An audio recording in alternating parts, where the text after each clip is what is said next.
রকমের কোন দালাল বাটপার প্রতারকের কথা কান দিবেন না। ইনশাল্লাহ আপনাদের বিজয় সুনিশ্চিত। 7ই ডিসেম্বর নির্বাচনে তফসিল ঘোষণা করা হবে।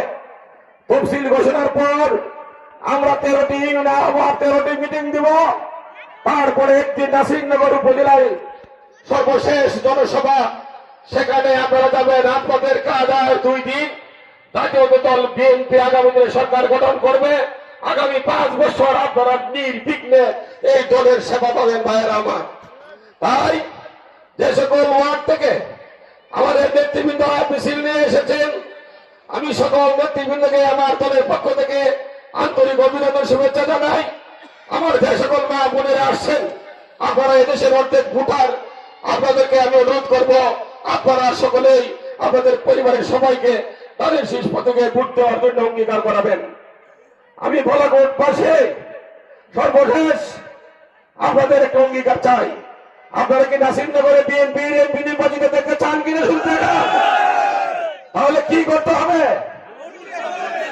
প্রত্যেকের ঘরে ঘরে দানের শীষের সালাম পৌঁছে দিবেন, সকলকে নিয়ে ভোট কেন্দ্রে যাবেন। ইনশাল্লাহ 54 বছরের যে ইতিহাস, সেই ইতিহাস অনুমান করে দিয়ে আগামী দিন আপনারা বিএনপি নাসিরনগরে নির্বাচিত করবেন, এই আশাবাদ ব্যক্ত করে সকলকে সালাম জানিয়ে আমার বক্তব্য আমি আজকের মতো করে শেষ করছে। খুদা হাফেজ, বাংলাদেশ জিন্দাবাদ। এখন আমাদের দেশনেত্রী বেগম খালেদা জিয়া অসুস্থ, ওনার জন্য 1 মিনিট দোয়া করা হবে।